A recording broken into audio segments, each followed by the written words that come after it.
KKMD 468화 IS 비즈니스 번역. K2 흑표에서 K808 장갑차와 K239 천무로 확대되는 대한민국 폴란드 간 방위산업동맹. 우크라이나 전쟁이 발발했던 올해 초 주력 전차의 두터운 전면 장갑과 능동 방어 시스템 APS를 무력화시키는 탑 어택 방식의 제블린 미사일이 러시아의 주력 전차들을 유린하면서 많은 국내 해외 군사 전문가들과 언론들은 주력 전차의 시대가 종말을 고하는 것이 아닌가라는 추측들을 내놓았습니다. KKMD도 400화 제블린의 상부 공격을 막아라 국방과학연구소가 개발 중인 차세대 한국형 능동 방어 시스템 편을 통해 자세한 이야기를 전해드린 적이 있습니다. 미국의 정보기관마저도 3일이면 대세가 결정될 것이라고 예측했던 우크라이나 전쟁이 반년 넘도록 이어지고 있습니다.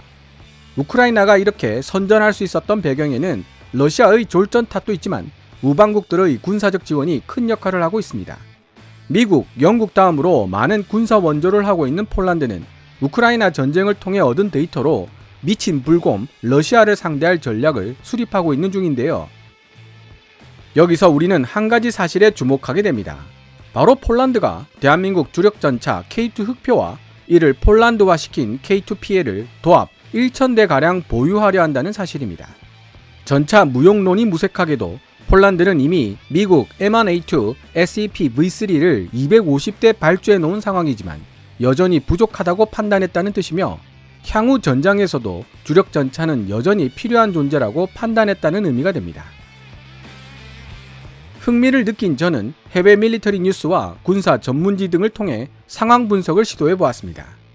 그 과정에서 폴란드가 현대로템 K808 보병 전투 장갑차와 하나디펜스 K239 천무 다연장 로켓포를 도입하려 한다는 폴란드 현지 언론 IS 비즈니스의 2022년 9월 8일 기사를 접하게 되었는데요. 이 모든 흩어진 조각들을 하나로 모아보면 전체적인 그림을 볼 수 있게 될지도 모릅니다. 전쟁에서 공격하는 측은 방어하는 측보다 더 많은 위험 부담을 짊어지게 됩니다. 방어선이 예상보다 튼튼하다면 더 많은 병력과 화력을 집중시켜야 할 필요가 있지만 적진을 통과하며 길어진 보급선은 언제든지 끊어질 위험에 노출되어 있죠. 역사를 살펴봤을 때 대규모 전쟁을 일으켰던 나라들이 병참 문제 때문에 되려 패망의 길을 걸었던 사례들을 많이 볼 수 있는 것은 결코 우연의 일치가 아닌 것입니다. 우크라이나 전쟁을 통해 기계화 보병의 엄호를 받지 못하는 주력 전차나 보병 전투 장갑차는 제블린 같은 대전차 미사일의 손쉬운 먹잇감에 불과하다는 사실이 적나라하게 드러났습니다. 공격하는 입장에서 본다면 주력 전차나 보병 전투 장갑차 이외에 병력을 투입할 수단이 없기 때문에 어쩔 수 없이 기계화 보병을 하차시켜 주력 전차나 장갑차에 대한 휴대용 대전차 무기 사용을 막아왔지만 그 덕분에 기계화 보병 전력에 막대한 피해를 입고 말았습니다. 같은 이유로 최근 들어 돈바스 지역 탈환을 꾀하고 있는 우크라이나가 간절히 원하고 있는 것이 바로 전차 전력입니다. 지상군이 펼치는 공세적 작전에서 주력 전차와 보병 전투 장갑차의 존재는 필수적이라는 사실을 또 한 번 알 수 있죠.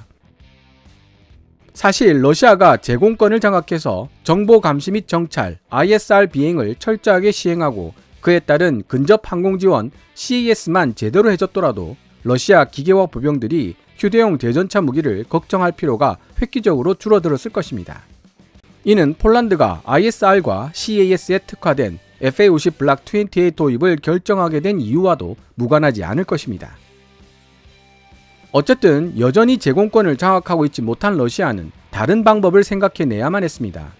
여기서 러시아는 제2차 세계대전의 교훈을 떠올립니다. 주력 전차나 보병 전투 장갑차를 진격시킬 때 포병을 동원해 우크라이나 보병에 대한 제압 사격을 실시한다는 전략이죠. 러시아군이 하루 6만 발의 포탄을 우크라이나 보병들에게 쏟아부으면서 우크라이나 병사들의 몸과 마음은 극도로 소모되어 가기 시작했습니다. 러시아는 이렇게 막대한 포병 전력으로 군 시설, 민간 시설 구분 없이 타격하며 우크라이나 군의 사기를 저하시키는 동시에 우크라이나 군이 중대 규모 이상으로 집결하는 것을 차단하고 있었습니다. 우크라이나 군이 포격 때문에 이합 집산을 거듭하는 동안 병력을 집결시킨 러시아군은 결국 돈바스 지역의 90% 이상을 장악할 수 있었던 것입니다. 여기까지의 이야기는 폴란드가 대한민국의 K2 흑표 주력 전차를 1000대, K9 자주포를 672대나 도입하려 하는 이유에 대한 이해를 제공해 줍니다.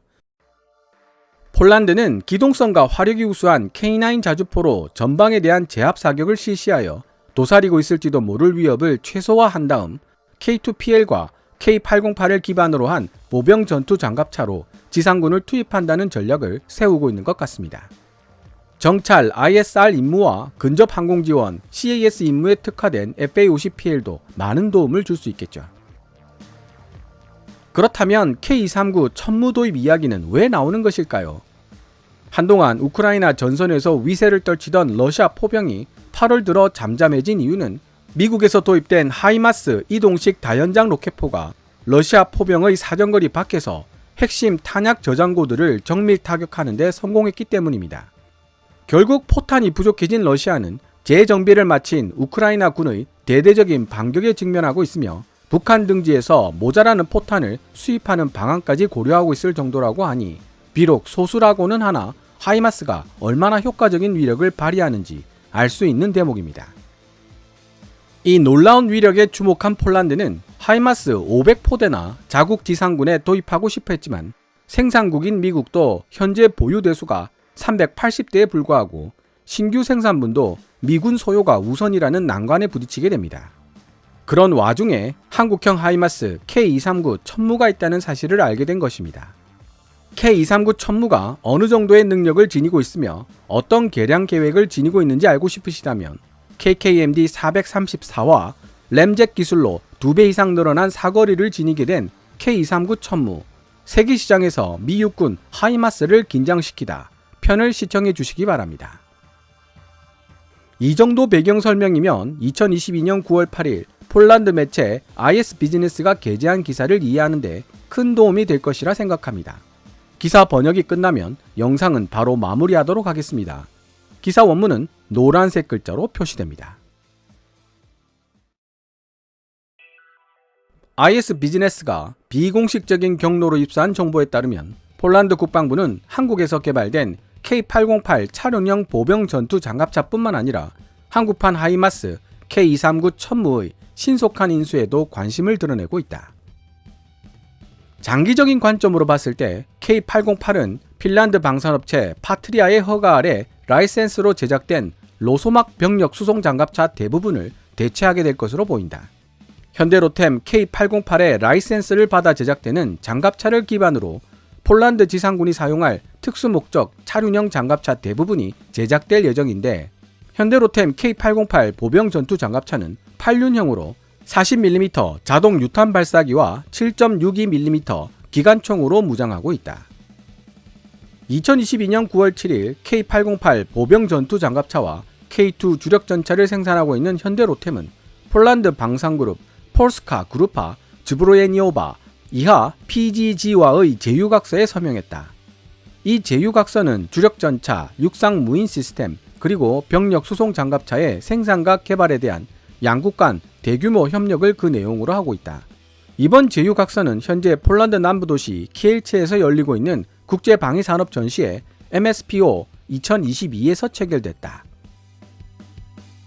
현재 현대로템과 PGG의 협력은 폴란드의 K2 주력 전차 구매와 이를 폴란드형 K2PL로 개발하는 데 초점을 맞추고 있는데 체결된 제휴각서의 내용을 살펴보면 차세대 신형 주력 전차 K3의 설계, K2 주력 전차를 폴란드 상황에 맞게 적응시킨 K2PL의 개발, 지상 무인 시스템과 병력 수송 장갑차 등이 폴란드 국방부가 큰 관심을 기울이고 있는 세 가지 주요 협력 분야임을 알 수 있다.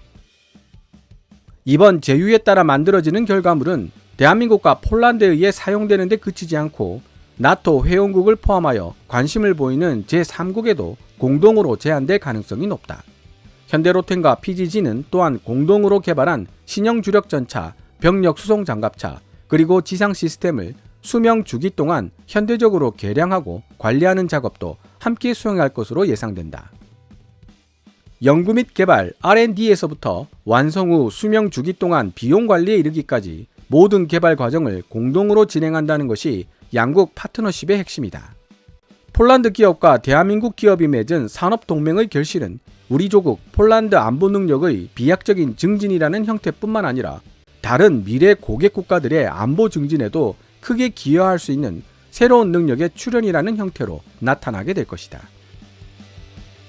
우리 로드맵의 다음 단계는 K2 생산 공장이 어디에 들어설 것인지를 발표하는 것입니다. 곧 알려드릴 수 있게 될 것으로 기대하고 있습니다. 라고 세바스찬 파웩 PGG 사장은 말했다. 현대로템의 K2 흑표는 폴란드군의 주력 전차가 될 것이다. 폴란드 국방부는 궁극적으로 현대로템 NPGG 합작회사에 의해 제작, 수리 및 유지 관리되는 K2 흑표 타입의 주력 전차를 1,000대가량 조달하기를 원하고 있으며 현대로템은 이미 K2 흑표의 후속작이 될 K3 주력 전차의 컨셉 아트와 첫 모형을 대중들에게 선보인 바 있다. K9 자주포의 최신 사양인 K9A2와 완전히 똑같거나 이에 준하는 사양으로 제작되는 총 672대의 K9PL을 조달받는다는 내용의 계약을 체결한 폴란드 국방부는 하나 디펜스의 또 다른 제품에도 큰 관심을 보이고 있으며 되도록 빠른 시일 내로 폴란드군에 실전 배치할 수 있게 되기를 희망하고 있다. 그 주인공은 다름 아닌 한국형 하이마스 K239 천무 다연장 로켓포이다. IS 비즈니스가 비공식적으로 접수한 정보에 따르면 한국형 하이마스 K239 플랫폼에 대한 폴란드 국방부의 비상한 관심은 지상군을 500대의 미국산 하이마스 이동식 다연장 로켓포로 무장시키려 했던 계획에서부터 비롯되었다. 현재 우크라이나 군의 주력 포병이자 미사일 무기로 활약 중인 하이마스는 종종 러시아와의 전투에서 우크라이나의 전술적 우위를 결정짓는 요소가 되고 있다. 하지만 폴란드 지상군을 미국산 하이마스 포대 500세트로 무장시키는 것은 현실적으로 불가능하다. 현재 해병대까지 포함해서 미군 전체가 보유하고 있는 하이마스 포대 수량은 380대에 불과하며 새로 생산되는 분량도 미군 수요를 우선으로 하고 있기 때문이다. 무엇보다 신규로 생산되는 하이마스 중 수십 대는 우크라이나로 이전될 가능성 역시 높다. 신규 생산분의 일부는 폴란드에 판매될 수도 있겠지만 장전되는 미사일과 지휘 차량까지 포함한 하이마스 포대 500세트를 폴란드가 구매한다는 것은 현실적으로 불가능하다. 따라서 한국형 하이마스 또는 한국형 다연장 로켓포로 알려진 K239 천무로 관심이 모아지게 된 것이다. K239 천무 포대 차량 한 대는 표준 사거리 36km인 131mm 구경 K33 무유도 로켓 20발을 두 포드 탑재할 수 있고 표준 사거리 45km인 230mm 구경 KM26A2 무유도 로켓 6발이나 미국 M227 무유도 로켓 6발도 두 포드 탑재할 수 있다. 또한 표준 사거리 80km인 239mm 정밀 유도 로켓 6발을 두 포드 탑재할 수 있으며 현재 사거리를 200km까지 연장시키는 작업이 완료되고 있다. 하지만 이 한국형 하이마스는 최대 사거리 170km인 미국 에이테킴스 지대지 탄도미사일 시스템은 사용할 수 없다. K239 천무에 사용되는 로켓들의 재원에 대한 IS 비즈니스의 설명 부분에 오류가 많아서 제가 자료를 찾아 다시 정리를 해놨습니다. IS 비즈니스는 K239 천무에 미국 에이테킴스를 장착할 수 없다고 설명한 부분은 정확하지만 미국 에이테킴스의 사정거리는 170km가 아닌 300km로 확장되어 있습니다. 그리고 IS 비즈니스도 언급하고 있듯이 K239 천무는 239mm 정밀 유도 로켓의 사거리를 200km대로 확장시키고 있으며 사거리 290km의 전술 지대지 탄도미사일 KT-SSM-2도 운용할 수 있습니다. K239 천무는 다양한 업그레이드 계획을 가지고 있으며 전체적인 화력에 있어 미국 하이마스에 뒤진다고 보기는 어렵습니다. K239 천무 포대는 발사대 18대와 역시 같은 수의 K239T 탄약 운송 차량 그리고 K200A1 지휘 차량 한 대로 구성된다. K239T 탄약 운송 차량 한 대당 4개의 미사일 포드를 운송할 수 있으며 재장전 시간은 10분이다. 현재 대한민국 육군이 218대의 K239 천무를 운용하고 있으며 아랍에미리트가 12대를 운용하고 있다. 아직 공식적으로 확정된 이야기는 아니지만 폴란드가 K239 천무를 선택한다면 세 번째 사용국이 될 예정이며 운용하는 숫자로 따진다면 대한민국에 이어 두 번째가 될 것으로 보인다. 지금까지 2022년 9월 8일 폴란드 매체 IS 비즈니스가 게재한 기사를 번역해 보았습니다. 미리 말씀드린 대로 영상은 여기서 마무리하도록 하겠습니다. 오늘 KKMD에서 준비한 내용은 여기까지입니다. 방송되었던 내용들은 KKMD 공식 블로그에서도 만나보실 수 있으니 구글 검색창에서 KKMD를 검색해 보시기 바랍니다. KKMD는 여러분들께서 챙겨봐 주시는 광고 수익으로 운영되고 있으며 후원 멤버로 가입해 주시면 영상 제작 지원과 더불어 업로드된 영상을 더 일찍 만나보실 수 있습니다. 지금까지 시청해 주셔서 감사합니다. 케빈즈 밀리터리 채널 KKMD